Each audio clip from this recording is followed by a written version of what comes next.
appointed chairman of the governing council of University of Cape Coast. So I'll be chairing the governing council, so I need to go to yes, and look at the first council meeting. Is that the University of Cape Coast that has been changed to Gold Coast? No, there's the University of Cape Coast and there's the University of Gold Coast. Okay. The University of Gold Coast was established about 20 years ago as a graduate school of governance and leadership. And then later on, it became the Accra Business School, if you've heard about that. Accra Business School grew very, very big. And last year, it got its own charter to award its own degrees. Got a presidential charter last December to award its own degrees. So you need to set up a full-fledged governing council to look after the university, the property, everything, like a board of a company. And I was appointed to chair that board. So something extra, David, that we'll be doing in due course. Congratulations to you. Thank you very much. So today we want to look at finances. We've been looking at all sorts of stuff in the last, how many years, David? He started about 4 years ago, something like that. Yes, empowering people. More 4 years with some months. With some months. Empowering people with knowledge, with skills to help them. And we've put together so many sessions for those who have joined us. And we keep doing that. And I believe that knowledge is power. And if we can impart knowledge to our compatriots, they'll be able to do better in the future. So what we want to look at is today, looking after our finances. And it's an important area of our life. So it's important that we actually get it right. So let me just break the ice, if I may. A lot of the time, we mess up our finances, sometimes indirectly, sometimes simply because we don't have the knowledge. And we turn around and say, we don't have enough. I'm not earning enough. You know, I'm struggling with my money, with my finances, with my expenses and so on, because I don't have enough. But a lot of the time, the reason you don't seem to have enough is that you are messing up the finances. You're not managing the finances. A lot of people don't do it. And they turn around and say they haven't got enough. So there's a difference between messing up and not having enough. Friend of mine, Kofi, worked in Manchester for many years and wanted to have a house in Ghana. He was looking forward to retiring in Ghana. So build something so that he can get in when he goes to Ghana.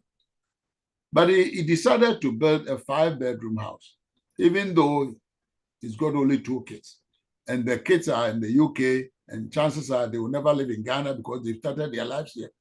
He decided to build a 5-bedroom house. Now, a 5-bedroom house is at least 40% more expensive than a 3-bedroom house. But this idea, I want something big. Eventually, he ended up not being able to complete the 5-bedroom house.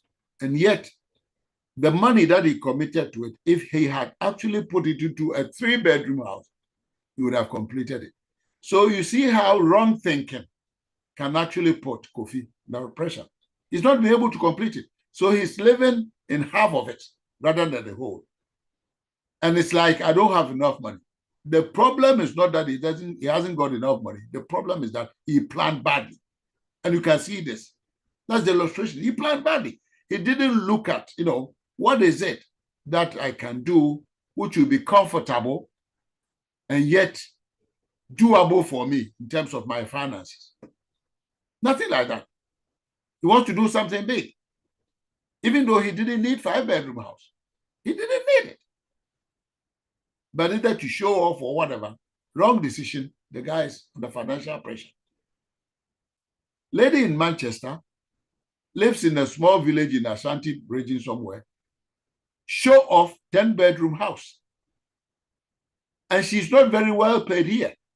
If somebody who's professor earning 150,000, even that person will not want to put up a 10-bedroom house in a village for retirement. But show off, she's been to Aburochire, she's been to UK, she's lived here. So she may show the whole village that she's great. 10-bedroom house has become an albatross.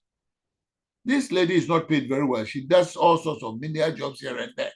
But the mind, I want to build something big in my village. Always under financial pressure. Finds it even difficult to warm her house.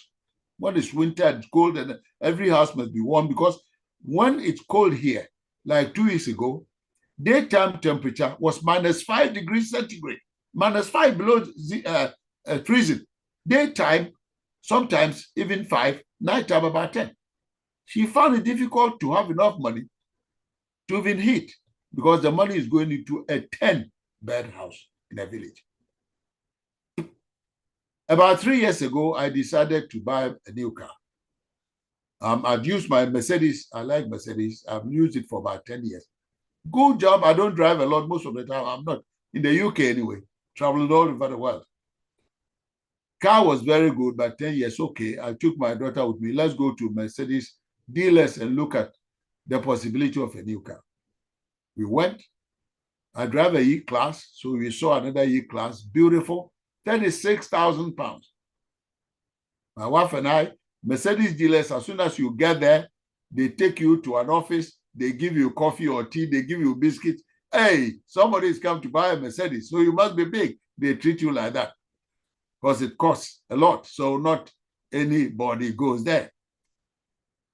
So we were treated nicely, and then one of the dealer guys took us around to see the cars, and we looked at the Mercedes, one E-Class, which was very nice, 36,000.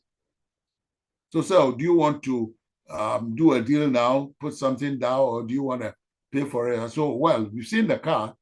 We will go and think about it, and maybe we come back. I had that £36,000. I had it. And I could buy it and still not be in any financial problem, because something that I tucked away.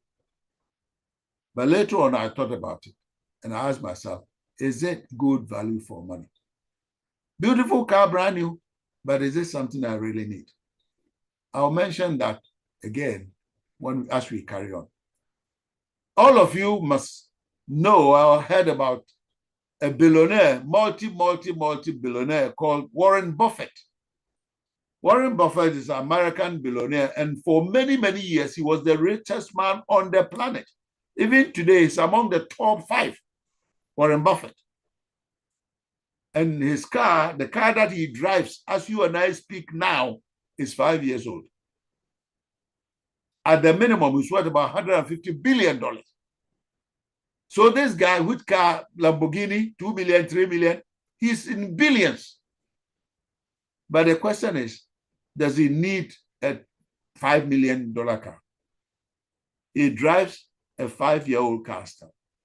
And somebody said, Warren, this car is beautiful, it's very shiny, but it looks a bit old. It's not brand new. He said, no, it's not brand new. I've been using it for 5 years. Are you considering changing it? Sir, this old caddy, he called it a caddy. This old caddy is brilliant. It's serving me. I don't drive a lot anyway. And it's brilliant. His service is very good. There's no need going to buy it. Change it. There's no point.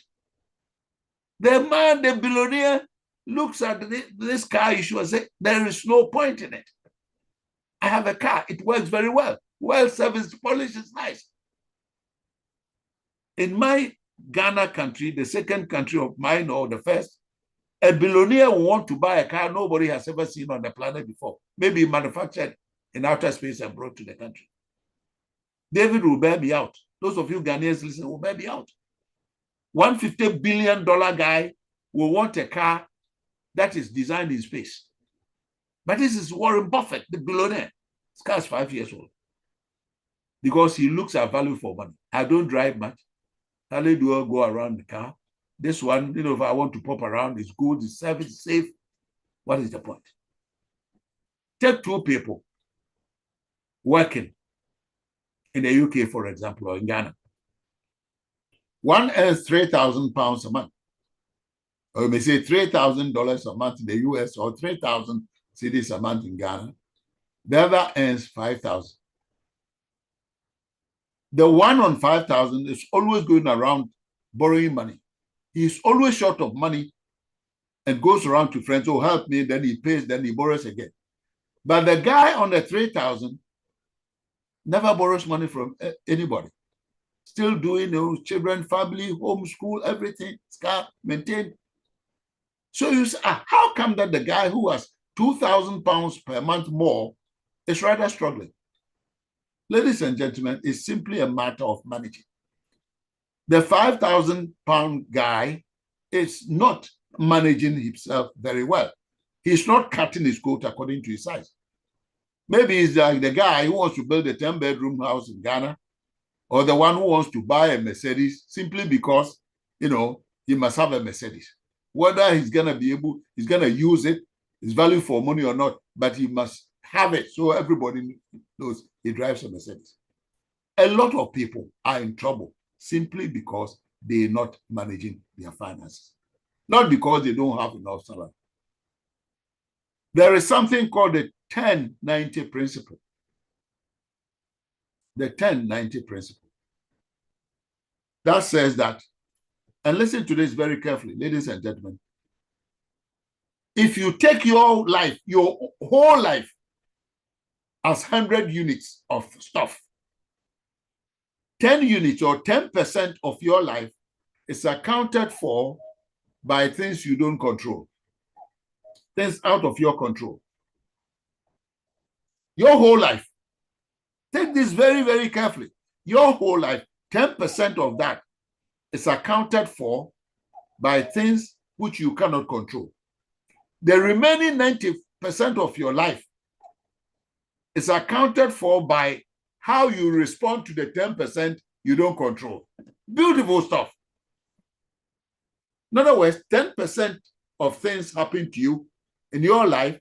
The remaining 90% is made up of how you respond to the 10% you don't control. In a sense, your destiny is in your hands. There are just 10% of things which you have no control about. They will happen to you. But the 90% you have control. And the 90% is determined by your response to the 10% that you don't control. Let me just illustrate. You're driving your car on the road, main road. You are approaching a traffic light. You do not control the lighting of the traffic light, the control. You do not control whether red comes or green. There's an electronic unit which has been designed with timing that turns on the red, the amber, the green, and so on. You don't control that system. That system at the traffic light at the junction is controlled by electronic unit. Green, then red, then amber, then green, all time at the main junction there. You have no control about it. But as you approach the traffic light, if it's green, you go through it. If it's red, when you get to the junction, you stop. In other words, you don't control the traffic light, but you control whether you must go or not. So when you get there and it's red, you can decide to go through it and crush those who have right of way and somebody dies. You don't control the lighting system and the timing system of the traffic light, but you control your response to it. And your response to it will determine whether you are safe and other people are safe or not. You're going to go to work in the morning. You've dressed up, you have your bath, you've dressed up, everything. Your wife is also going, and you've got your 4-year-old you put in nursery or school on the way to work and so on. So it's 7 o'clock, you've got to the table, you have a quick breakfast before you jump into your car. You go, your wife takes the 4-year-old son on the way to work and drop him off and so forth and so on.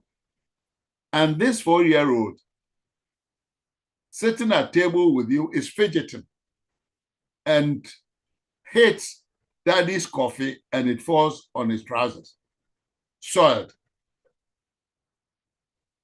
Daddy did not control or didn't have control of the boy. He didn't ask the boy to, fidget and hit the coffee, and he didn't have any part in it.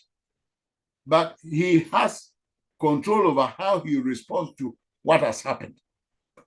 He didn't have control over the fact that the coffee was going to be spilled by the boy. He didn't know, but he has control about the response.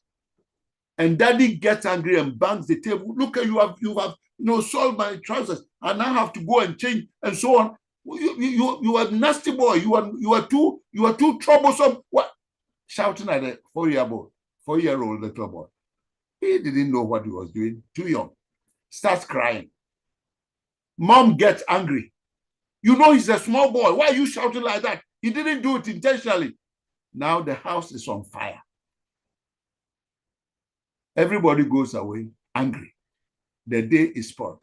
Now, when this boy inadvertently hit the coffee and it stole daddy's trousers, he could have said, "Oh, son, don't worry, I'll go and change my trousers," and the day would have been good. The spilling of the coffee, daddy didn't have control, but daddy's response determined whether they were going to have a wonderful day or not. So a lot of the time, it is our response that determines our life. 10% we don't have control, but 90% we have control. And how we respond to the 10% we don't control determines the remaining 90%. It's called the 10-90 principle. Many people mismanage their finances and think that they are struggling simply because their money, their salary, their income is not enough. What is enough? Somebody is on 3,000 per year managing his own fine. Another person is on 5,000 struggling. When I worked in Nigeria many years ago, lecturer in electrical engineering, those were my engineering days in the Polytechnic. The minimum wage for people who worked on construction sites, the minimum wage in the country was 100 naira. 100 naira per month. But those days, 100 naira was like 100 pounds. So it was still good value. Purchasing power was brilliant, even for 100. And there were a lot of Ghanaians who had come to Nigeria, were doing these menial jobs for 100 naira per month. And those days, a good lunch was about 1 naira. So they could have, spend about half of their money, 30 naira for a meal, naira a day, 20 for accommodation, and have 50. So they could even save about 30. And some of these guys were able to save money and take to Ghana to look after their siblings in school and so on. Yet there were people who were teachers, professionals, earning 3 times 300, and who were messing their money and their income up on women and drinks and so forth and so on. So those guys who were on 100 a month, some of them were able to do great things back in Ghana than the established teachers who were on 3 times, 4 times the salary. So it wasn't a matter of just, the quantum of the amount. It was a matter of how they were managing themselves. And a lot of the time, ladies and gentlemen, we struggle because we mismanage whatever income we have. We mismanage. There is something called VFM. VFM, value for money.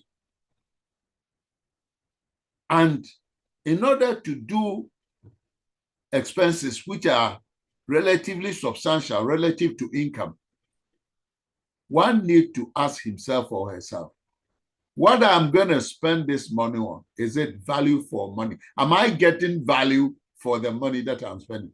And most of us don't do it, ladies and gentlemen.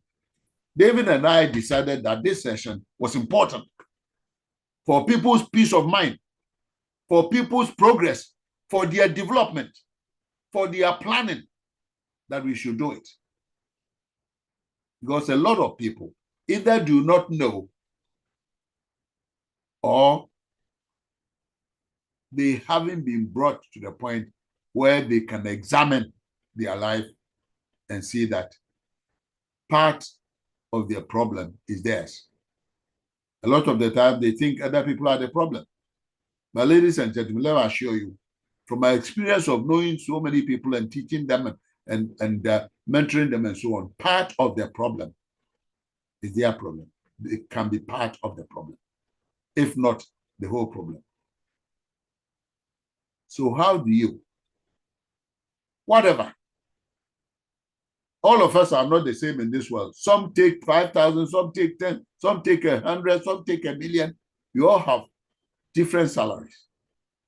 But I can assure you that this saying, living, cutting your coat according to your size, living within your means, managing well, is very, very essential, regardless of the amount you take. Of course, some people take so little salary that managing it can be a problem. But a lot of the time, people actually struggle because of mismanagement of their resources. Friend of mine here, son was only 5 years old, wanted a bicycle, tricycle for 5-year-old. There were some in the shops, Manchester here, for £50.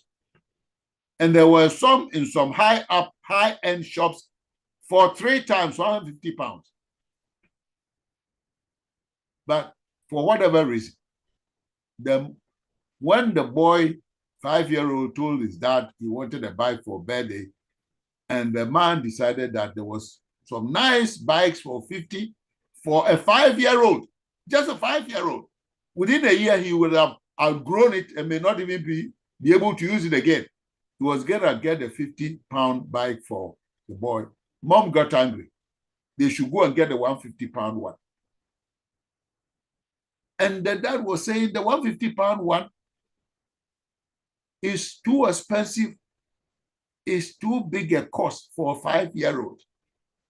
Besides, because it's an expensive brand, if he drives it around, some people may even take it from him. There were some Kubolo people who may actually grab it from me and take it away. Let's get a 50. It's only a 5-year-old, and he will overgrow it with it. Now it became a fight in the home. So eventually the woman went and bought a £150 bike. Show off. Even when we don't have it, we may show people that we have. Mismanagement. So, ladies and gentlemen, with this introduction, let's look at how we can manage our finances for our own peace of mind and for our own progress. Because if you manage well, you manage for yourself. If you do well, you do well for yourself. This is crucial. So shall we? Come with me, let's go on and deliver. For successful people, they have some sort of money habits that they follow. Financial self-discipline. And that forms the cornerstone of their long-term wealth building and economic security. You hear me? Forms the cornerstone of their long-term wealth building and economic security. And there are certain fundamental principles which have guided generations of successful individuals to financial independence and continue to prove their value in any economic climate. Ghana, Nigeria, UK, US, doesn't matter. The principles, wherever you lay, will help you to actually do well within the environment you're operating in. And there are some golden rules that people who have succeeded, who do good financial discipline for themselves and therefore have peace of mind, there are some golden rules they follow. And these golden rules can transform you, can transform me to a financial future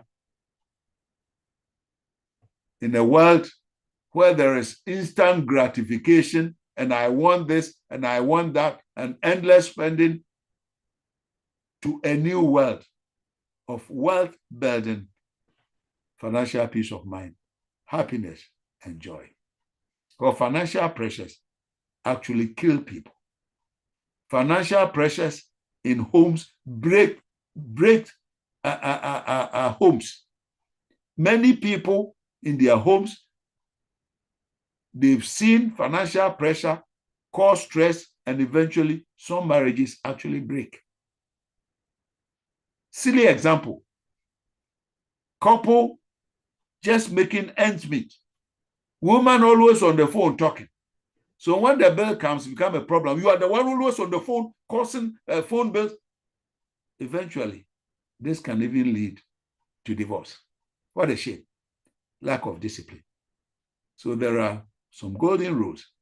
And I want to share with you, ladies and gentlemen, this evening, 10 golden rules that if followed, it doesn't matter how much you earn. You may earn £100,000 a month, 1 million. If you apply them, you'll be better off. You do better. Whatever circumstances you are in. So let's get going, shall we? Rule number 1. Never live beyond your income. You say, cut your coat according to your size. This is the most fundamental principle of financial success. And if you can live below your income, below your means, that means having something for the rainy day. I'm not saying that you should live a life of deprivation, where if you have to heat your house to be comfortable, you turn the heater off just to save money. Or if you can have a good meal, you go and eat some useless meal, because I'm not talking of that. But I'm talking of, this is how much I earn. And there's no sense in trying to live above it.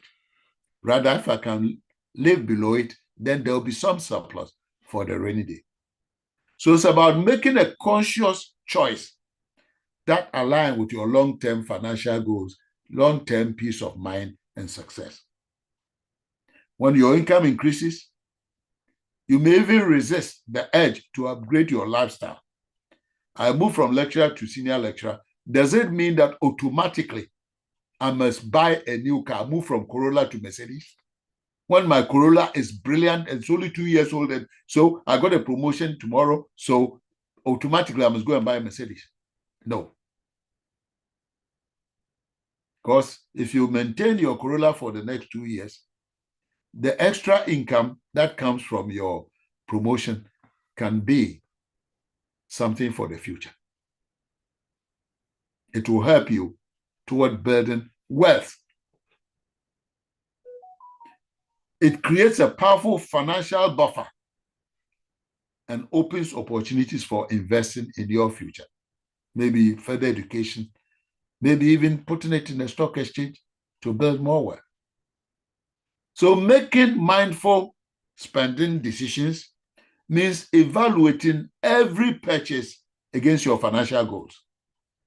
Your financial goal, every month I'll put 200 there, I'm building it up for whatever reason in the future. Then you make sure that, when the thing has built to maybe 1,000, you look at it and say, I've got 1,000 pounds, let me go and blow it. Or now I stop putting money because I've already got. A lady said, oh, PK, I'll be able to put 2,000 on the side. So it doesn't matter, how I spend whatever I get going forward. Making mindful spending decisions means evaluating each purchase against your financial goal. Choose a modest place to live that leaves room in your budget for saving, rather than stretching for a bigger house and a luxury apartment that leaves you no money for the rainy day. Never live beyond your income. 2, make saving your top priority. Treating savings as a primary expense rather than an afterthought. Oh, the last 5 years, I haven't saved anything. Maybe I should start, so it just comes to mind. No, make it an agenda. Make it part of your financial habit. Set up an automatic transfer to the available portion. It may be small, but little drops of water makes a mighty ocean. And the journey of 1,000 miles starts with the first step. So some income investment account, once you get paid, little goes in there. I may be able to put 200 pounds every month. Because of my income and my expenditure, I may be able to do that. You may be able to put only 20 pounds. Fine, go ahead.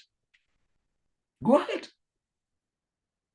Because this approach ensures that savings become part of your normal life. It happens consistently. Removing the temptation to spend first, and then if anything is left, then you put it there, rather than that 20 pounds must go. Is that first? The most successful savers typically set aside 20% of their gross income towards contribution to future and other savings. Consider this rule as paving your future self first. Paying your future. What you are putting in is actually putting in to pay your future. Your savings contribution should not be negotiable. Or put differently, it should be non-negotiable. Rule number 3, keep 6 months of living expenses saved. One of my ex-students said that he wanted to set up his own business, stop being employed and get his own business. You must know that the richest people in the world are people who work for themselves, but it's a risky business. And I said to him, you've got 2 children. So before you resign to set up on your own, make sure that you've got enough for at least 1 year living expense. Can you imagine? You resign, then you set up your own business. The first 2-3 months, nobody knows you. You don't have any track record. You are now canvassing for customers, and it may be 6-7 months before you even get the first customer. And in this time, what would your children and your wife be eating? How are they going to live? So because of life's uncertainties in today's world, we have too many uncertainties. In the 1960s, 1970s, and 1980s, early, companies could actually have a 10-year strategic plan, because once they set a plan, it came to pass. Today, you cannot even forecast 6 months. Ladies and gentlemen, I'm chairman of a board. And at the beginning of the year, like 2024, we have the annual budget. By 3 months' time, things have changed so much that we have to redo the budget again. The uncertainties are many. And that's why you need to put money aside that will cover you at least 6 months. Call it an emergency fund, an insurance policy against unexpected expenses or income disruption, which will provide peace of mind and economic stability. It's your insurance. Sometimes people don't even understand what insurance is about. Of course, if you don't know, it doesn't matter, you can learn. I don't have any problem with people who don't know, because there are many things you will not know. There are many things I don't know. I don't know anything about cesarean operation, cesarean section. The problem is that there are people who don't know. And either they don't know that they don't know, or they pretend that they know, and that's the problem. If you don't know and you lift your hand, pick, I don't know, can you teach me? I will teach you. Then you also know. Somebody came to me and said that he wasn't very keen on paying insurance for his car, comprehensive, because he's been paying comprehensive for 10 years. He's never claimed. So he was going to move for a third party. I said, you don't do insurance in order to claim. When you pay a premium for your car, insurance premium for your car, you are not paying so that tomorrow you crash the car and get reimbursement. Paying for car insurance is actually what you are doing is buy yourself peace of mind. That's what you are paying for. You are not paying for accident. You are not paying for claims. You are paying for peace of mind. In other words, you're paying somebody so that should something happen, you'll be covered. So what you bought is peace of mind. I explained it to him. He walked away, not shaking his head. That now he understood. Peace of mind.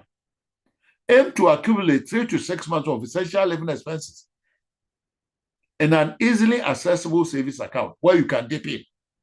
Don't put it in a fixed account where you cannot take it if you run into trouble, and if you do, you have penalties. No, easily accessible should anything happen. The fund will prevent you from derailing long-term financial goals when facing unexpected expenses or job loss. You may start small by saving 1 month of expenses, and then you carry on and eventually have something that sits there in case life's uncertainties bring something that can be debilitating. 4, avoid all high interest debt. All high interest debt, avoid it. Understand the difference between productive and destructive debt. That's very, very important for a financial health. Productive debt is like a mortgage. All right? You take a mortgage, you borrow money to buy a house. That's productive. You have a place to live, and the value of the house will also be going up. When I bought my house in Manchester in 1991, 3-bedroom in a place called Church, and I bought it for 54,000. It is now 380,000 pounds after 25 years of paying for it. So that's a productive, positive debt, if you like. Whereas a destructive debt is one that brings you down all the time. High interest consumer debt, particularly credit card balances. Credit card interest is very high, sometimes 20%, 30%. So some of the women I spoke to, I tried to teach, they didn't understand. They go and buy something for 1,000 pounds with a credit card. And at the end of the month, the statement comes and says, you can pay the minimum of 5%. Minimum of 5% of 1,000 pounds is what? 50. Lady says, since it's 50, I can manage it. Every month I'll pay 50.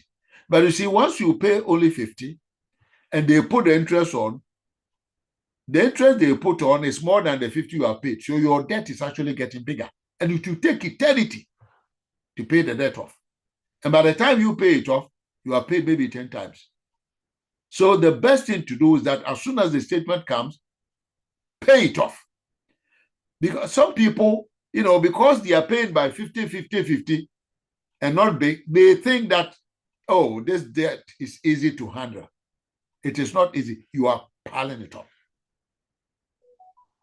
Because you pay 50, they add the interest, 100, you pay 50, so it's 950. But they put the interest on, it goes back to 1,000.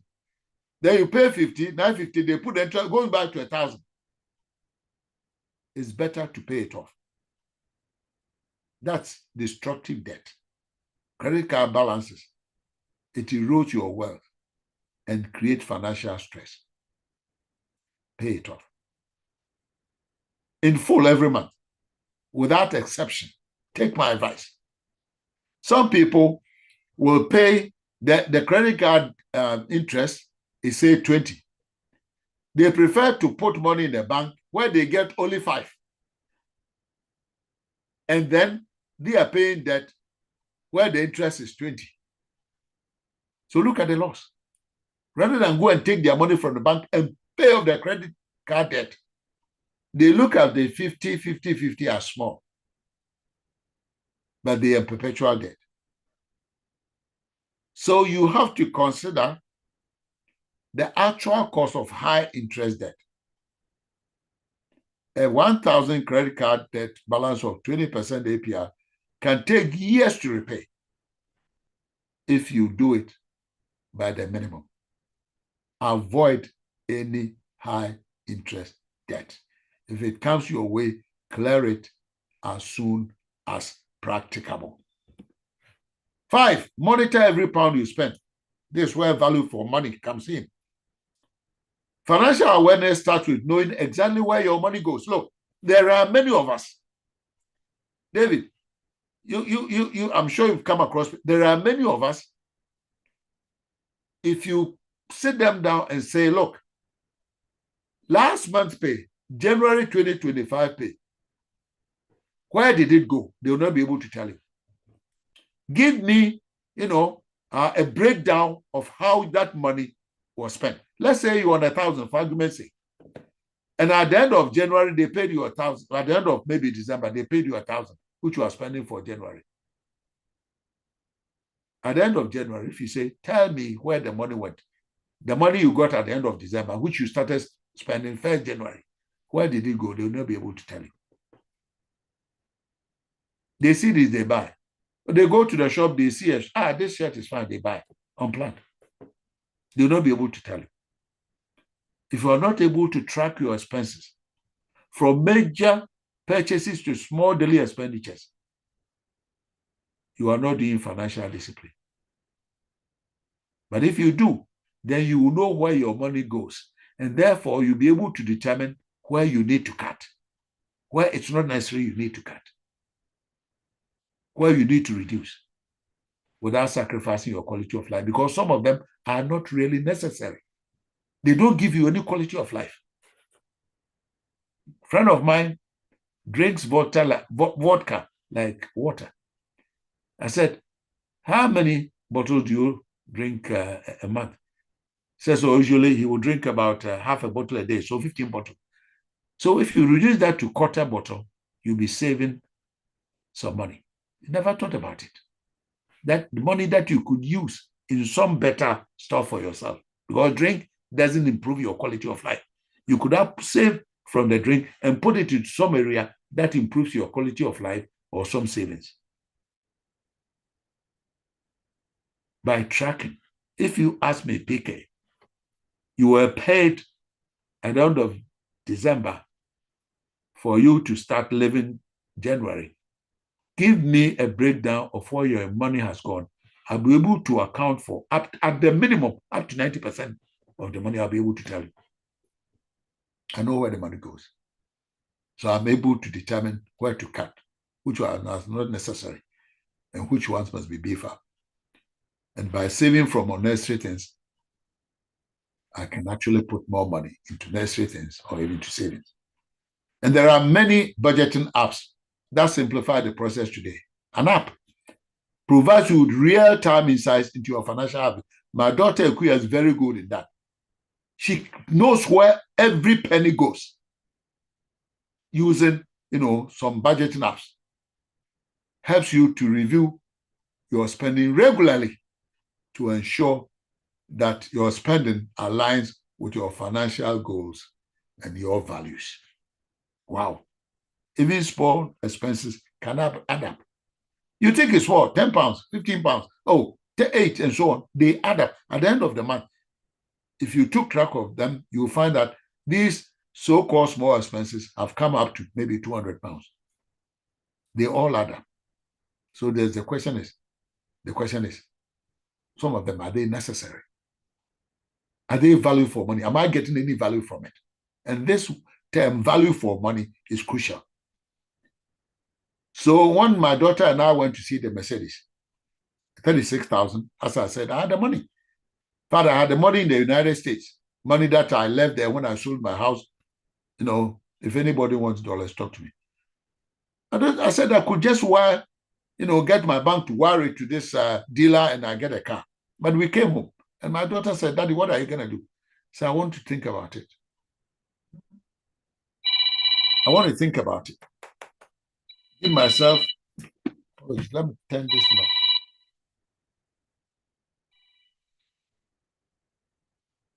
Right. So I said, let me think about it. Sometimes you have to give yourself time to consider or reconsider. If purchases are big, reconsider before you do them. But the budgeting helps you to do what you must do and what you shouldn't do. Point number 6, invest early and consistently. Building wealth requires putting your money to work through consistent long-term savings. Start early to harness the power of compounding, investing regularly in diversified portfolios. It may be only 20 pounds a month, 30 pounds a month, but you'll be amazed that over time, the thing that you don't even think about becomes big, because the compounding after 7 years becomes double. So you see the financial manager look for where the investment is not very risky. Risky investment bring a lot of return, but they can also be blown into shreds over time. But put money regularly into it. and it helps you build wealth over time. Create and follow a realistic budget. That's right. How much do I earn? £1,000. Okay. Sit down. The house you're renting or your mortgage, how much is this? Write it down. Food, about how much on average do we do for a week? So times 4 months. Create a budget. A realistic budget is your financial roadmap that guides your spending decisions and ensures that you align your spending with your goals. Somebody talks about 50, 30, 20 framework. That's a starting point, but you can adjust it to suit yourself.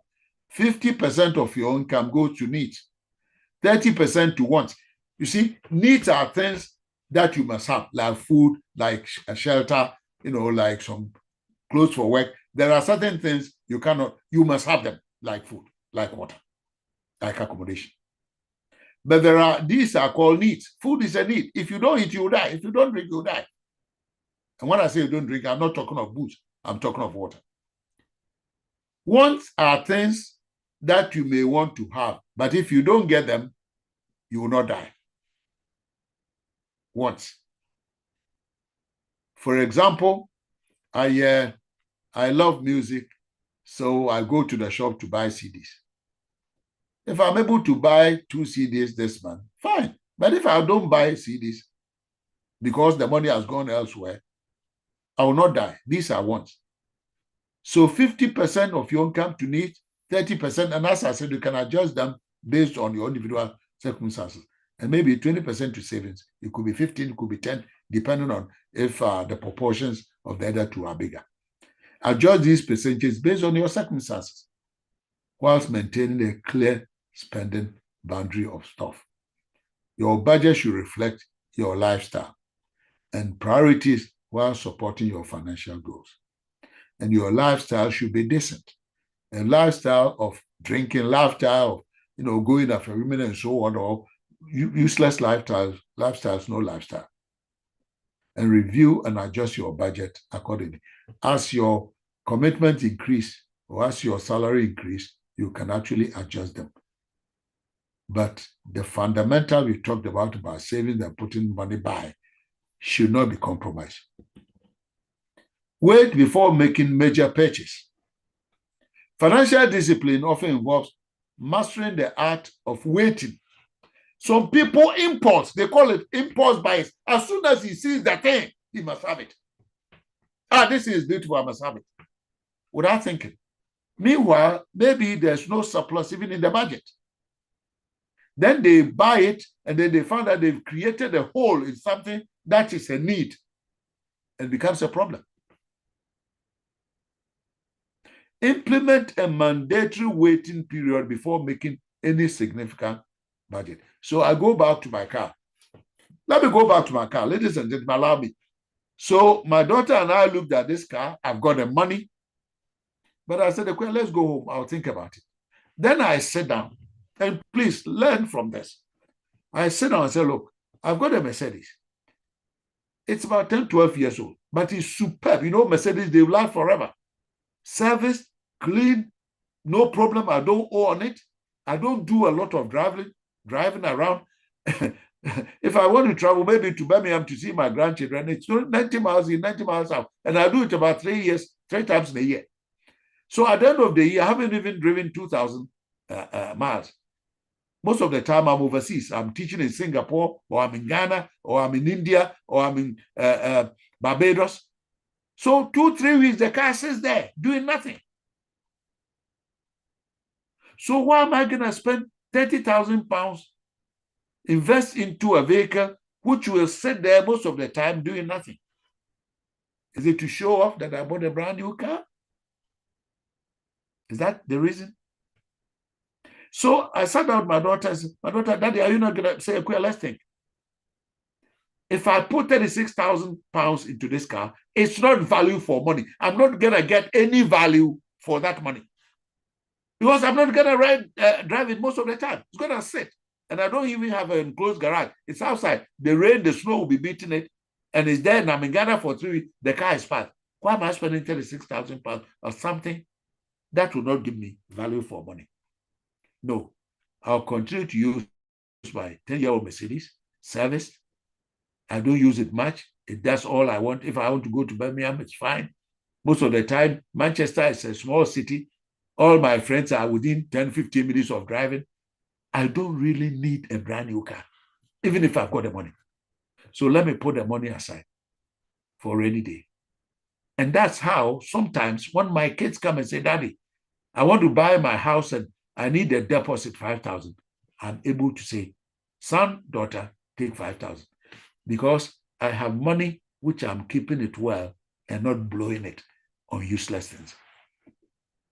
So there's no pressure on my daughter who wants the 5,000, and there's no pressure on me who's giving her the 5,000. That is financial discipline. So when you are considering a purchase, ask whether it aligns with your long-term financial goals and values, whether it's good value for money. Give yourself at least 48 hours before any significant purchase to evaluate the importance, the need,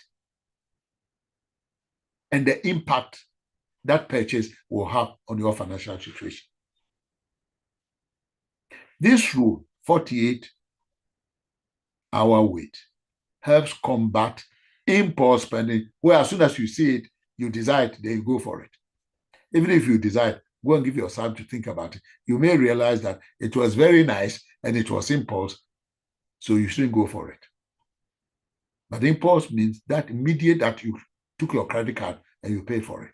And especially a credit card, because it's not cash and it's a plastic card, there's always the temptation to take it out and put it there.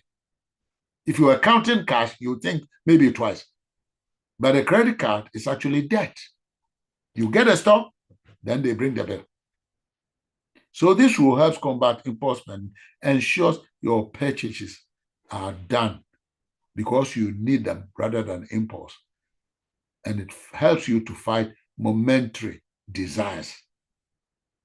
It creates a gap between buying and need. 9, never stop learning about money. Be informed about personal finance, about investing, about economic trends. Let me tell you something.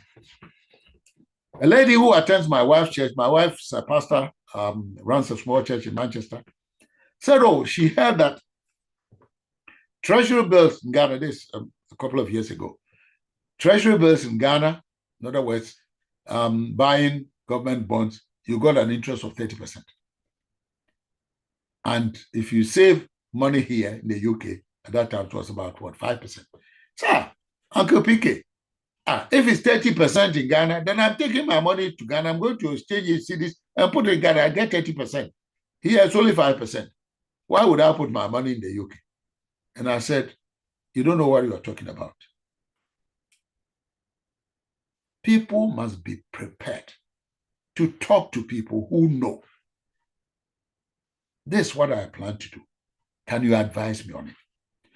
Because I said no.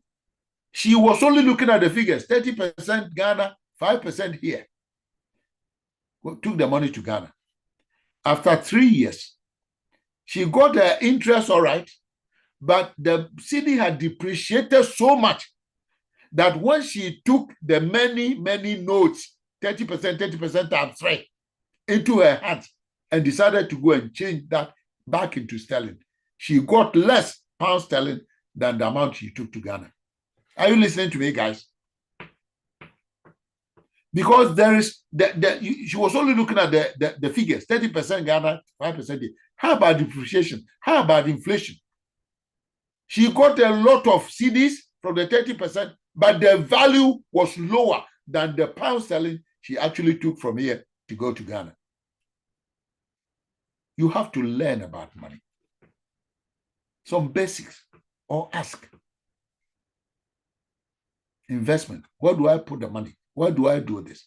Because understanding basic financial concepts will help you get better decisions. If you don't know, ask.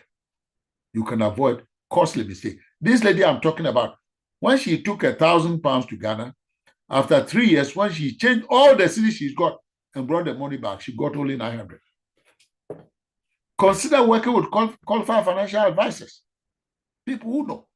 There are some of us, and sometimes some of us don't regard knowledge. Knowledge is power. You look at your mobile phone, you look at your TV, it's all built by knowledge. It's all knowledge. And if you don't have it, look for it or ask for help. Somebody who can give you financial advice. Learn or seek help. Read financial books. Website. Today you can go on the net. And what happens if I take my money to this and that? You can, once you tap it in, you even get something to learn from. And some of the unions, Ghana Union and so on, can invite people to come and talk to their compatriots about investing and so forth and so on. That will help them. These are important things. Sometimes we put too much emphasis on parties and annual get-together and so on, rather than empowering people with knowledge. Knowledge is power. It's what builds the world, ladies and gentlemen. Never stop learning about money. And rule number 10, plan ahead for life's major event. Strategic planning for significant life events. Plan ahead, marriage. People delve into it. They borrow money. After 6 months, there's financial pressure. The marriage breaks apart. Buying homes. Look at your income stream the next 5 years. Are you able to delve into it? I have a friend, because some of us have mortgages, he quickly went into it and got a mortgage, couldn't pay. They took the house from him after 1 year. Plan it first. See if you can do it. Realistic analysis. Don't do it because somebody else is doing it. We are not the same.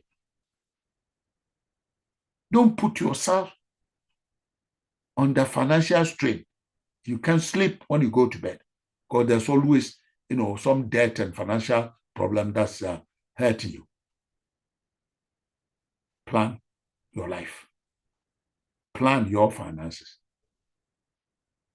Milestones of marriage, children, homes, even a baby on the way. Once your wife or you, the woman, becomes pregnant, 6 months time, a baby is going to fall out of the tummy.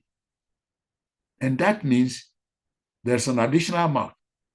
And diapers and nappies and this and that, which you never used to buy before, all on its way. Plan it. Mortgage, the same. Even career changes. Involves money, must be planned. And when you are planning for these milestones, factor in both immediate costs and long-term financial implications and build dedicated savings accounts for them. Because significant life changes often bring unexpected expenses, and planning helps to reduce the pressure, the stress, and the pain of these things. So, in conclusion, financial discipline isn't about restricting yourself so you don't have fun. I do have fun. If you ask my friends, those days I used to travel around the world. Every time I came home back, the first Saturday, there's a party in my house. Get some drinks, get some chicken spare parts, get some Ghanaian halal in the stereos. We jam till 3 a.m. Nobody is saying you shouldn't have fun. Jack of all, it's all about work. No, but sense and planning. It's about making intentional choices that align with your future goals, values, and long-term goals.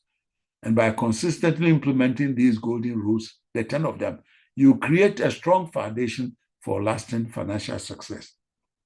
Start at one and gradually incorporate the others as you go along and as your habits strengthen or you get used to them. The journey to financial success begins with these fundamental steps, each building upon the other to create a secure and prosperous future. These are timeless principles, ladies and gentlemen, that work together as a system that will support and reinforce each other. And by implementing them, you actually step into a system of success in your financial dealings. Thank you very much, David. That's my email address, pkricharson@yahoo.com. Thank you, David. Hand over to you. Thank you, everybody. Thank you, ladies and gentlemen. Thank you very much, Prof. This is deep, thought-provoking. As a matter of fact, this is to provoke some of us to wake up and to think again and again and again and again. And for your information, we again have a hacker online, but thank God we've been able to secure the platform and they cannot do anything. Prof, if you can check your slides, there is some designs on it. Yes, I know that is yes, I know that is not coming from you. So when they try everything possible that they cannot, this is what they can do. We've learned, from them, from our first experience. We've learned from them. So we're not going to give the platform to them anymore. We want to thank everybody who is joining us here for the first time. This is the David Ddouglas Weekly Leadership Series. It's a platform to exchange knowledge. We engage leaders all over the world to talk to us on topics such as finance, just like Prof is sharing with us tonight, personal development, and others. Tonight, Prof is talking to us about how we can manage our finances.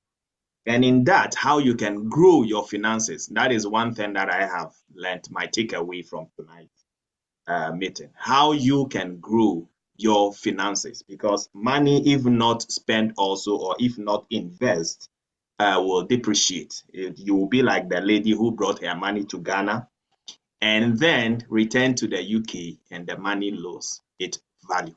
Don't be like that woman. So Prof has shared his knowledge with us tonight. It is a question time, and if you have a question or a contribution, you let us know. Okay, so the hacker knows that we got to know you are here. You've left. Oh, you are still there. Thank you. It's still there. It's still there. We know you are here. Continue to do what you have to do. Yeah. So if you want to ask question, what you need to do is you raise your hand. We give you the opportunity to unmute yourself and ask your question.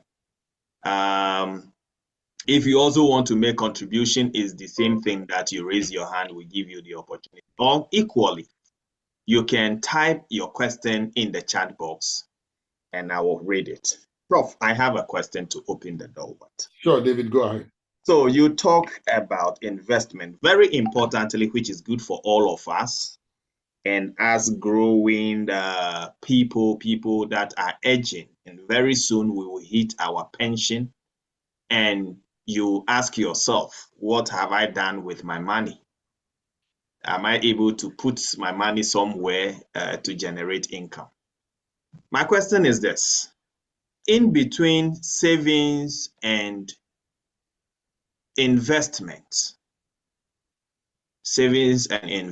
investment in the sense that one might choose to invest your money in a growing business, and the other might choose to invest his or her money in property. In between these two, that you have to save your money in the bank and invest your money, which one will you advise to be the best way? It depends on the objectives of the person, David, who's investing. Let me just illustrate. Many years ago, when my son was working for PricewaterhouseCoopers in Amsterdam. He had done 2 years in Manchester after graduation, went to PwC Amsterdam, and I went to visit him with my wife. And he said, oh, he has seen some long-term investment, plan. He saw someplace, advertised something, he wanted to put money. And I said, don't do it now. My wife said, no, the young man wants to invest. It's good. Investment is good. I said, you don't know what you're talking about. This young man is courting. Very soon, he'll be getting married. When he gets married, it will cost money. There will be 2 rather than 1. A baby comes, there will be 3 rather than 1. So at this stage, he needs money that he can dip his hand into. If he lock away the money now, and next year there's a baby, where does he get money to actually look after the additional mouth to feed? So you have to determine, now that I'm building a family, putting money long-term into something will not be the best because you will need the money soon. You will need it. Ordinary savings, where you can get access to it when the baby comes, outdoor in this and that, a bigger house. Don't lock it away. But as you grow up, you get to maybe age 44, 45. Everything is now streamlined. And the surplus, you can actually lock it away safely. And that's where you decide, am I going to buy a house? It's an investment. Or maybe you've got a house, but I still have a surplus. Where do I put it? David, which is your question. Should I buy stocks or shares in companies? Should I put it in fixed deposit in a bank? Should I put it in government bonds, UK government bonds? Where do I actually put it, this thing? There are many aspects of investment. And there are many notes you can just download and read. Where do I invest? If you type, what are the best vehicles to invest in? If you type that into the search engine, they will be amazed the amount of stuff you get and then you read. Or contact a financial advisor in a bank. Go to Ghana Commercial Bank, go to Barclays Bank. Look, what sort of investment do you have? Can you explain them to me? The advantages, disadvantages, and so on. You can actually get a lot of information. And from that, based on your circumstances, you can determine which one is appropriate. And even when you put it in, you can still change as you go along. But information, knowledge is power. Find out what is there. What are the differences? Some, they will give you a very high interest, but you can't take it for 10 years. So if your mother dies, you need money. What do? And if you take it by force, you lose a lot of it. So you have to know all these dangers before you actually get into it. Even in Ghana, you can open foreign accounts. Some you pay in dollars and you can take dollars. There's no charge. There's no money they take from you. Once you pay in dollars, you can take dollars. You don't lose anything. But there are some you can actually open, and that one you can transfer from overseas into it, because that one will go through Bank of Ghana and so on. Therefore, you lose 3%. So when you're going to open a foreign bank account, you sit there, you find out what is it that you have and what are the different conditions. And before you actually decide that A is good for me or B is good for me, that's the way to do it. Thank you very much, Prof. That breaks it down. And so anybody with that, for me, I am a risk taker. So sometimes even that must be done with thought, isn't it? You're not with knowledge. Yes, you're not foolishly taking any risk. You consider the risk and the benefit and the cost before you exactly. Yeah, even then you're not say I'm a very strong person, so I walk towards the gutter with my eyes closed. As a pastor would say, there is a thin line between the faith and the foolishness. So sometimes you might think that you are exercising faith, but you are being foolish. You are being foolish. You need to even exactly. There are risks which are reasonable risks, which you may take and will not kill you, and there are some risks which will kill you, and that's why you should avoid. Thank you very much, Prof. Yeah. So we have from Dr. Marcia all the way from the USA. She's saying, excellent presentation as always. Appreciating you, Prof. Thank you. So she said, given the volatility and uncertainty of the investment market at this time, what will you suggest as the safest environment locally and internationally? There's a question to you, Prof. Well, Dr. Marcia, nice to hear that you are listening to us. I'm grateful for your presence. Well, it depends, really, isn't it? Your circumstances. For example, you have some $10,000 that you can safely put away because you have looked at your circumstances and it's unlikely that you need it. It's unlikely that you need that money in the near future. That one, you can lock it away, even in high risk investment. Because if it's gone, you're still okay. I decided to buy a Mercedes-Benz passenger car for my friend to drive in Ghana. And he wanted one, which was brand new, that was going to cost me about 30,000 pounds. And there was a reasonably used one, which was also the way we maintain cars here, superb, looks like new. And it was just about, a quarter of that. So I said, if I buy the 30,000 pounds and the guy, and people can be dishonest, the guy blows it, all right, I'll be finished because, my children will not even eat. It was highly risky. But if I did the one which was a quarter, even if he blew it, I'll still be okay. I'll still be able to, live, my family live. In other words, look at the circumstances. Very, very risky. But we still need to save. We still need to plan for the future. All right? Even though the future is risky, we still have to plan. Because if you fail to plan, then you plan to fail. So there must be some planning. So you do the best about, the risks and so on, and say, this I can afford, this I cannot afford, this one is too risky. If it goes bad, I'll be finished, so I won't go there. This one is midway. If it goes well, fine. Even if it doesn't go well, it will not destroy me. So let me go. So you analyze all that. We still have to live in a very risky environment. We still have to live. We still have to make plans. So what is important is the knowledge and the analysis and taking your time to look into it to see, which ones will not kill you should they fail. That's the bottom line. Thank you very much, Prof. So she's talking about the local and the international market. Right. Local, international, fine. For people in Ghana, for example, when you talk about international, it's not an option because to convert cedis into pounds sterling or dollars it's a no-go area. But if you are in the United States, for example, or in the UK, and then you are looking at international, then you have to look at relatively more stable environment. The UK is a very stable environment. So if you got some money somewhere, you want to put it to the UK, it's fine.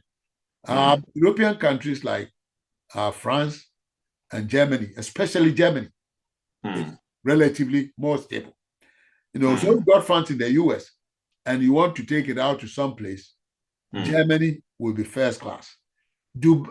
Singapore would be great. So you have to look at the variables of these countries, and they are all published happily. That's why I said they are all published, so you can look at inflation rate, depreciation rate, and so on. Maybe the last 3-4 years, and say this country depreciation is too much, inflation is too much, because inflation eats into the value of the money. Inflation actually reduces value of the money. So in a high inflationary environment, you want to avoid.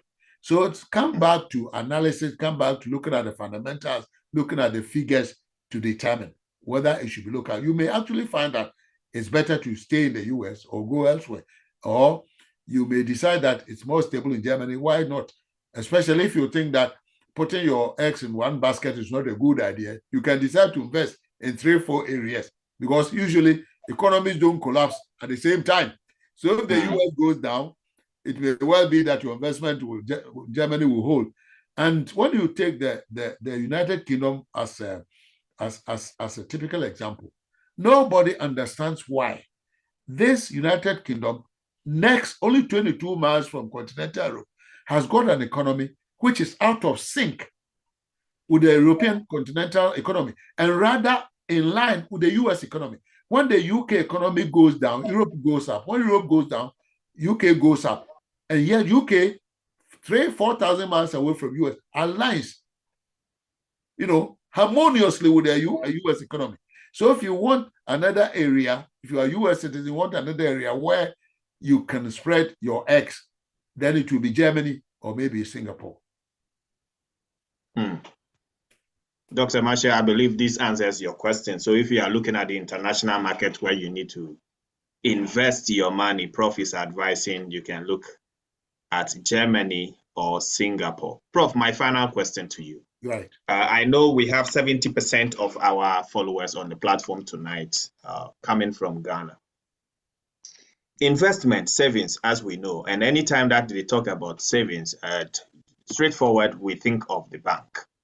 And we know that saving with the bank is the best. Investment also, we look at some businesses, but some people still invest in these banking sectors and others like that. Now, in Ghana, with the recent challenge that we're trying to overcome with this bank cleanup and this debt restructuring, which affected a lot of people's investment and savings, what are the other alternatives to savings and investment, which is not related to the bank, related to bond and others, that you can advise people on this platform that they can also consider? Stock exchange companies. You see, usually governments are the most stable entities for investment, government bonds, because governments don't die. It's not like a bank that can collapse. Government don't die. They only change. Government's always there. So government bonds, in other words, when government owes you, you are sure that you get your money back because government don't die. Unfortunately, for the last previous government, our debt system, I think there was recklessness, basically, because treasury bills, which is government bonds, everybody, took them to be very safe. In the UK and elsewhere, US, government bonds are safe. When the government owes you, David, you know that, government there will never fail. So you trust. But these guys messed up so much. They borrowed money. The money you and I put into our banks are savings.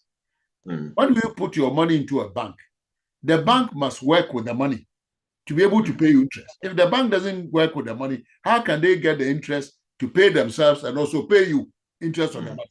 So the bank must use the money. And government went to these banks to borrow money from them, your money that you are put there. They borrowed and they couldn't pay back.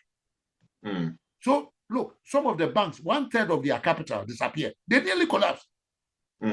And it's pity because we believed in government bonds. We believed in government. And now it was the same government we believed in that was putting us down. So maybe another way to look is companies. So go to the stock exchange. There are some companies doing very well. Put your money there. Put your money there. Now, treasury bills, people are afraid of. There are many people who haven't got their money back. Some have even died as a result. Typical of that is our own friend, Dr. Ajekum. That's right. Dr. Ajekum died as a result of he couldn't get his money back, put his money into government bonds. Government says, give me money, Mr. Dr. Ajekum, and when you need to give you back. They took the money, they didn't pay back. Or they cut some off, they call it haircut. The banks suffered. Some banks nearly collapsed.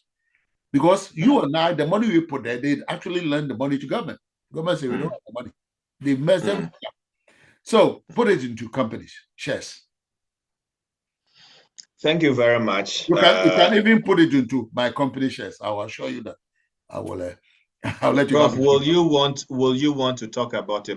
Many don't know your company, so we will want to know the company and I'll let you know in due course. It's not something you want to share with us here. Thank you very much. I will share with you yes. But if anybody is interested in leadership, get a copy of my book. It is among the best. You want to talk a little bit about the book, Corporate Governance? Just that it's written in simple English. It covers every area of leadership, including leading your home, leading your family, leading your church, leading your company. So I'll get a copy. I'm sure if you put it on the shelf, even your children in secondary school will be able to read and understand it. Right. Thank you. Thank you, Prof. I thought we are ending it here, but there is a question in the chat box again. Sure. So quickly we address that. Sure, it's coming from Many. I actually don't know who is Many, but he said it's Many. He or she is saying, I agree with you, Prof. I have strong reservation and lack of confidence in investing in government bond or treasury in Ghana due to past experience. I think he might be one of those who lost their money through this. So Prof is giving another okay, so you are connecting from the UK. All right then. So Prof has given us other alternatives that we have to look Connecting into. from UK, you send me an email, Yeah. send me an email Yes. address. International If anybody market, wants not to contact me, necessarily. send me an email. I will Yeah. respond. Yeah, so yeah, so if you are one of those who got your fingers burned in treasury bills and the banking sector, you might consider investing internationally. It will help all of us. Yes.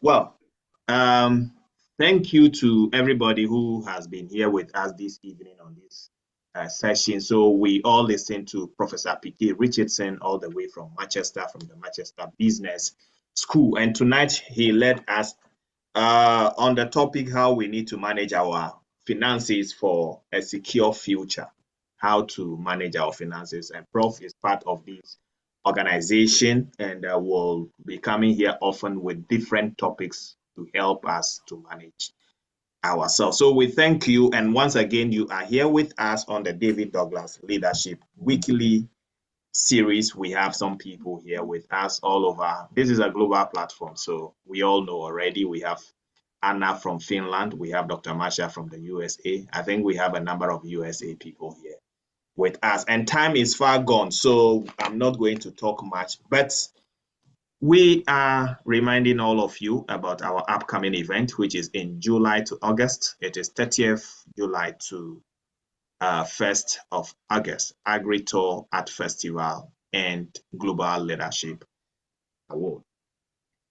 I have one of our partners here from the USA. Rosina, I know you are here. I'll be giving you the opportunity, but I also want to give Brother Charles, who is also doing a great job for us in the USA, getting people on board to register to be part of this wonderful event. And so just a word from you, Brother Charles, to our people who are here tonight. Can you please unmute yourself and let us see you? Yes, tell us what is going on in the US as far as this event is concerned. Can you hear me, brother? Yes, we can hear you, and we would love to see you. Let me see if I can. You cannot start your video because the host has disabled. You have to Oh, disable. okay. No, hold it. Let me give you the opportunity to do that. Okay, then. Yeah, you can do that, please. You can go ahead. Okay, I'm trying to. Come on now. Yes. There we go. Yes. Welcome, everyone. Welcome. First, giving honor to the Most High God, the Universal God, this opportunity to, speak to you all and thank you, Brother David and Professor Richardson for taking the time to speak about financial illiteracy because it really spoke to me very profound words when it comes to what to invest your money in. But uh, let me say this because I have an appointment to go to real briefly. Brother David and I, we've been speaking for about maybe 6 or 7 months now, and he mentioned about the festivities that we're going to have in July, the 30th through August 1st. It's going to be to me in a very historical event. We have some celebrities that we inviting to come through to be part of this, and they remind me of the Rumble in the Jungle, Muhammad Ali and George Foreman, the Rumble in the Jungle. But we doing this event to bring unity into communities, to bring the villages back. I'm located in Washington D.C., but I'm visiting California right now because I went to a movie premiere that brother David know about.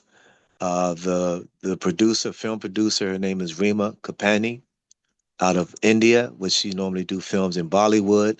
So now she's trying to get a break in Hollywood. So that's why I'm here in California. But we're looking to bring in Sister Kalia Camacho Ali, which is Muhammad Ali's first wife. We're looking to have her. We're looking to bring in brother Snoop Dogg. We're looking at Stevie Wonder to come in, and some of the other Motown and different actors and actresses to come and be part of what we are doing with this phenomena necessary to me, a necessary phenomena gathering that everybody need across the globe. In spite of the negative things that happen with war and economy, what Professor was speaking of, this is an opportunity for us to come together, unite, spend this quality time together, because time go by fast, as we already know. So I would say we utilizing this platform to for those who interested. I would say start saving your money for this phenomena festival, agriculture, and music, and bringing unity to all. We don't discriminate on who you are, where you're from, what religion, creed, color. It doesn't matter. We want all to participate in this wonderful phenomena of Mm. coming together, eating, fellowshipping, and need to talk about issues that we face every day. So thank you very much, David. If you need any more information, you can go to Brother David platform, who I call Bishop David. Go to his platform and you would notice that you have a registration form. Also, my name is Charles Naki Fenwick. If you go to Charles Fenwick, and that's F is in father, E is in Edwards, N is in Nancy, W as in whack, a wick, I as in, was it I as in ink, C as in Charlie, K as in kite, or K as in Karen. You go to my Facebook page, you will see that we are promoting and we're marketing this historical event.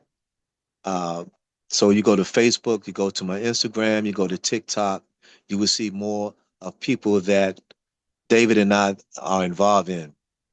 Like I said, a lot of celebrities. We're looking at some celebrities to come in, and that would be more attractive when people see celebrities. Snoop, uh, Ali's first wife. We're looking at possibly the Temptations, Stevie Wonder, Smokey Robinson, because I am connected with the Motown family. Mm. So hope to see y'all come there. Any question that you have to ask, Brother David, send your concerns or send information that you like to know more about this historical event. Let Brother David know or myself know because I'm one of the main strategic marketing facilitator that we're going to facilitate this historical event. Hope you Mm. come there. Any other questions? You have any other questions, David? Things that you That want me to is share all. Thank you about the very event? much, my brother. Thank you very much. So, part of this event is an award event where we are celebrating excellence in leadership, agri, and creative art. And so, if you're hearing of these celebrities that we put in together to be part of this event, we're going to celebrate them because they deserve to be celebrated. This is one event that we want to use also to welcome back our brothers and sisters from the USA to Ghana. So part of it is that. And so, but the core point of it is the agri-tour. And our co-organizer also to that is here with us, Sister Rosina, also from the USA. So just giving her a bit of time to also talk about the agri-tour because that is the other aspect of it. Rosina, can you please unmute yourself? Yes. Well, Can I'm we glad see to you? hear. No, not today. My bandwidth is not good enough. Okay, But then. anyway, Pastor David, it's interesting to find out you're now a bishop. This is very good. Yes, yes. You've been promoted. You've been promoted to bishop.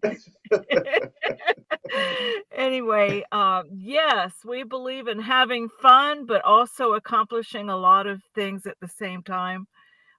Farming, food is very important. Good nutrition is very important to a good life. And the arts, feeding the soul is very important. And that's what this is all about, showcasing Ghana's arts and also its food. And for on the other side, we hope to bring to the farmers of Ghana innovative ideas and let them know what is going on. And we really hope to have a lot of fun. So put it on your calendars and come and see us because Pastor David has gotten a good, solid group of people together for partnering and for doing this work. Thank you all. Thank you Thank you, very Rosanna. much. Thank you, Brother Charles and Sister Rosina.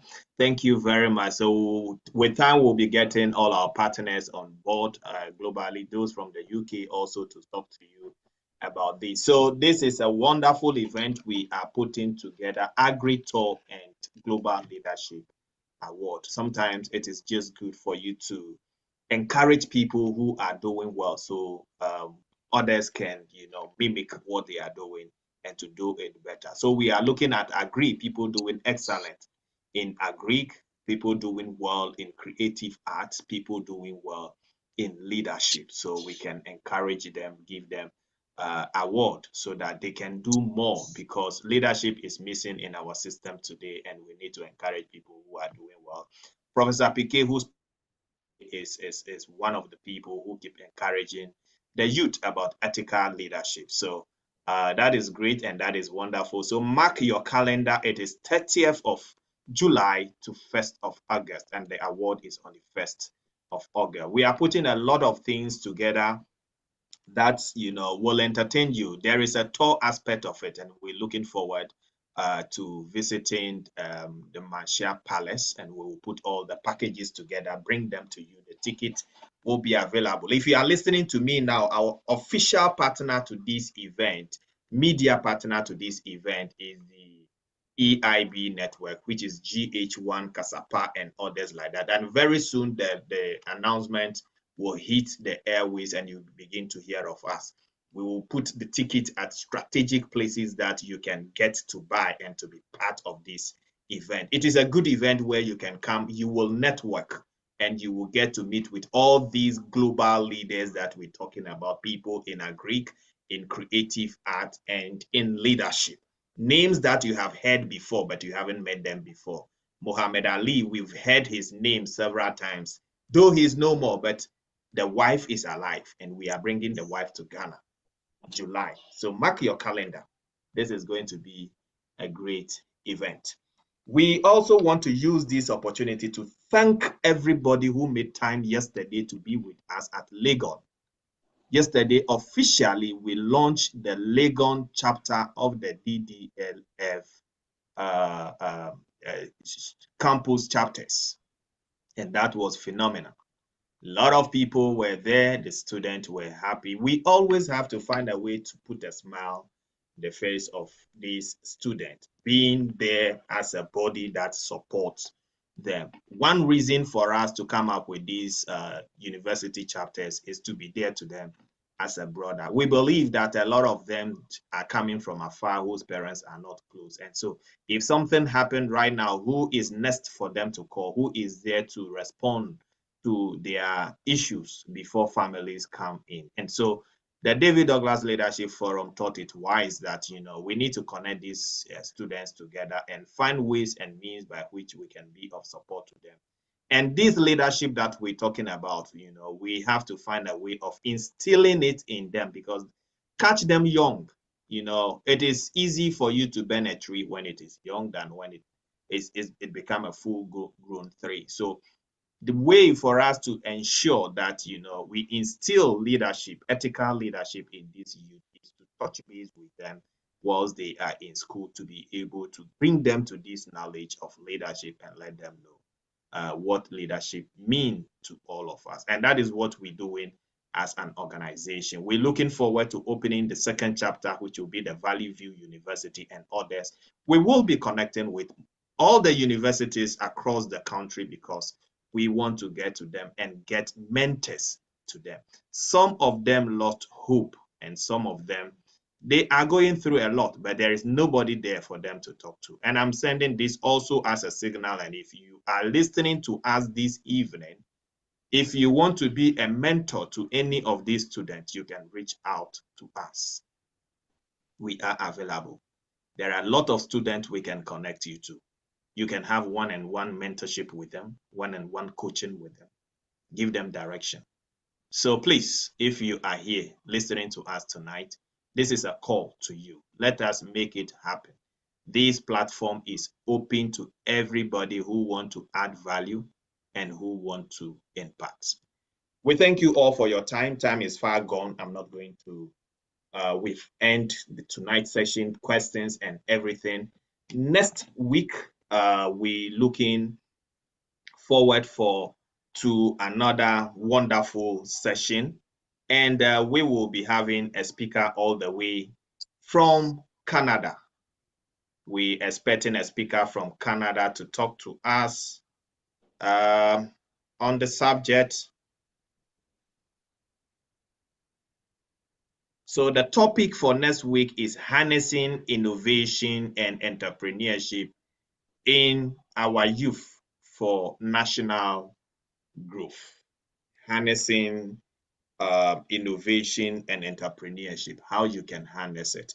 And the speaker for next week is Danielle C. Becker. She will be speaking from Canada. We are inviting you to be part of next week's session. It's going to be another wonderful session. God bless you. Have a good evening, good morning, good afternoon, depending on your geographical location. Shalom, peace to you. Till we meet again next week. Thank you. We say God bless you all. God bless you as well. Bye-bye. Bye-bye.